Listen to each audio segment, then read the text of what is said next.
Welcome to another edition of Wild About Watches and all things, well, wild like me and watch related. My history of Casio is a long time ago, is this ProTrack solar powered watch here, which I bought probably 15 plus years ago. I then moved to Sunto. I then moved to Garmin Fenix for outdoor activities, and of course I have a growing Rolex collection.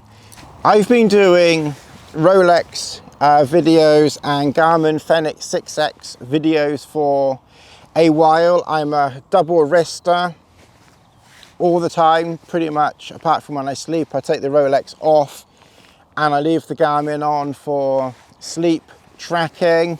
But I love the outdoors, camping, hiking and everything like that. And yes, I take the Rolex camping with me. But I recently got interested in G-Shock. I saw they were very popular. Quite collectible items. Like I said, I had this brief history a long time ago with my ProTrack, which I loved. It was a triple sensor, temperature, thermometer, same thing. Thermometer, barometer, and height, elevation. And of course it was solar powered, stopwatch, etc, etc. So I chatted to a friend, Richard. Thank you for your help and get well soon. And I looked on Amazon and I came across this, and I did buy it. It came from Japan. I might very well return this one, but not before having a good look at it to find out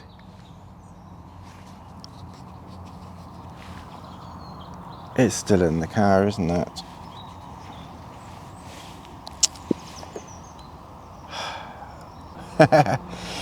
I was going to show you what was in this box, but it's not in the box. I'll put a few still photographs in over me talking. That's typical of me.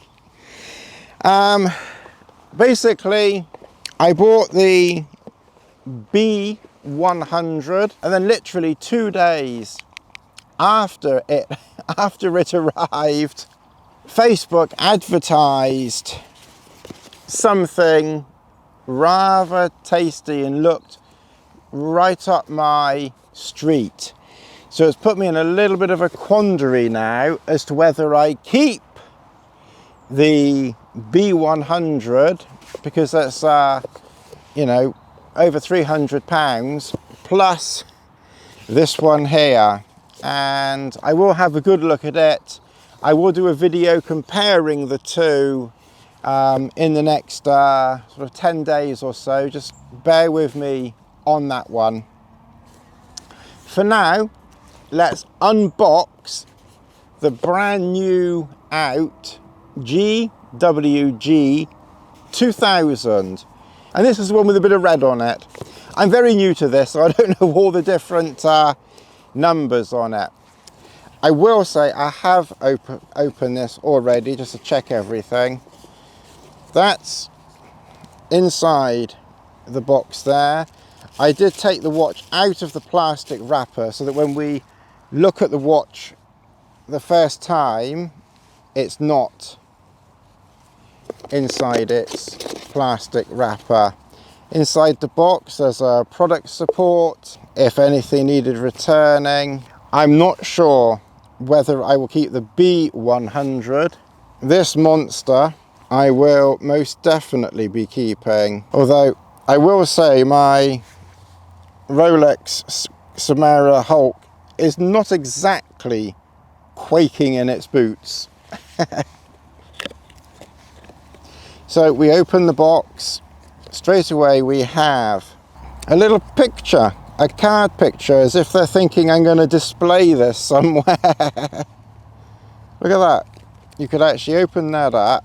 I can now proudly display my little card. Some more notes there, the warranty card, the instruction book.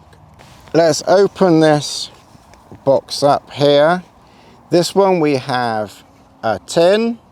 This one is a Japanese import, and so comes in a box inside another box there.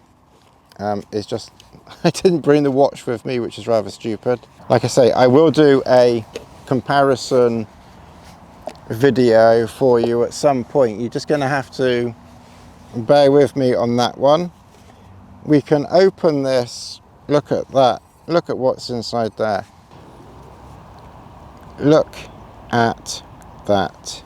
That looks exactly like something the Terminator would wear. I need to figure out some of the settings on this because I am not familiar with this at all. Some of it, of course, is going to have one or two similarities with my ancient old Pro Trek. Size wise, not a lot in it really. Not a lot in it. The new one is a little bit bigger. The screen is clearly bigger. And that's the back of them. I'll maybe do a video on this one day in the future if people are interested. There's no rush because it's quite old. Let's have a little look at this. Just look at that. This is absolutely brand spanking new. So this particular one here is the GWG 2000 1A3ER. They also do a 1A5ER, which is a sand color, and a 1A1ER, which is all black. This one kind of fits my personality a little bit more. It's not too showy offy with the sandy color, not too black with the all black, but a little bit of color. The green on there, almost not quite. This new version, according to Casio, this is the Master of G Land series, which has a shock and mud resistant structure designed for use in the harshest environment. It has a carbon core guard. It has this particular model here has the triple sensor, the compass on the top right with the second hand acting as your north. You press the bottom right, it gives you the altimeter. It's saying -6 here. Obviously it needs calibrating. You notice that the hour hand or the minute hand, depending whichever is in the way, just very kindly moves out the way just so you can see the numbers down there. And then the pressing the bottom left once takes you to the barometer. Again, the hour hand in this instance moves out the way, lets you see the barometer reading. And then one press gets you, and then another press gets you to the temperature.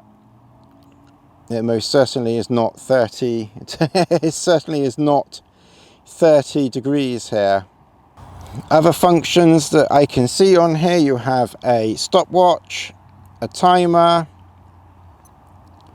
an alarm. I believe there's 5 of them. And then I believe it has around about 20 plus different time zones that you can set it up for. This particular model here has a screw down crown which you can unscrew, pull out, and then you can change the city to where you are. Push it back in, screw it back up again. Here in the United Kingdom it is currently nearly 5 past 5 on that one. 5:05 on that one, and of course nearly 5:05 on that one, with 6 o'clock as a home time, which I'm assuming is a GMT. I will of course figure this watch out a little bit more and do a more detailed review on it. I will wear it, get more used to it, and I will get back to you. The buttons, just very briefly, the buttons are very well recessed but are reachable. How easy they would be in the middle of winter with thick gloves on, I'm not sure. And obviously with gloves on, how easy it would be to undo this screw-in crown, again, I'm not sure. A push button probably would have been better there. I'm thinking because it's a premium model, they obviously want to think that it's got the push-in crown of a Rolex. Strap looks very, very nice, mud resistant, triple sensor, multi-band and tough solar. There is one hold down guard there. It looks like they've thought about breathability with lots of holes in this thing. And that fits my 7-inch wrist just perfectly. It's not too big for me, I don't think. Tell me what you think in the comments below as to whether you think that is too big. I think it wears just about right on me.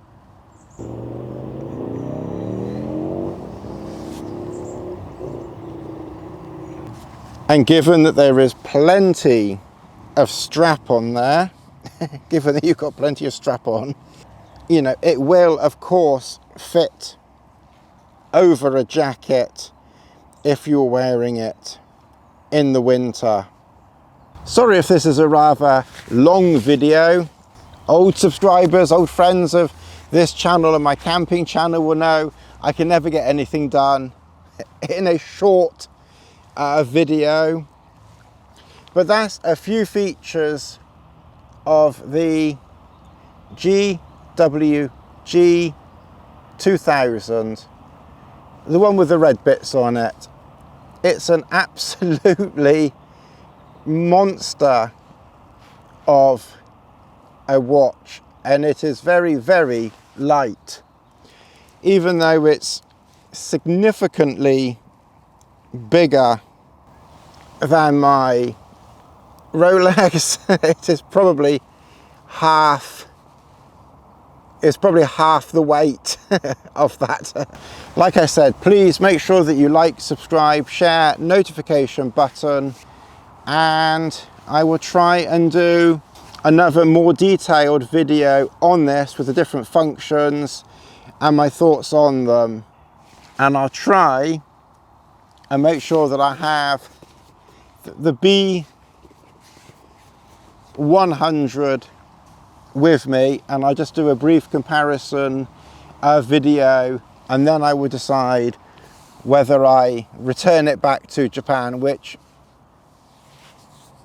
probably I will. I think one of these is enough for the moment. I have enough trouble collecting Rolex. I have enough trouble collecting dinosaur watches as I do. I want to start something else too much. All right, well, that's it for now. I better get home, get some dinner on.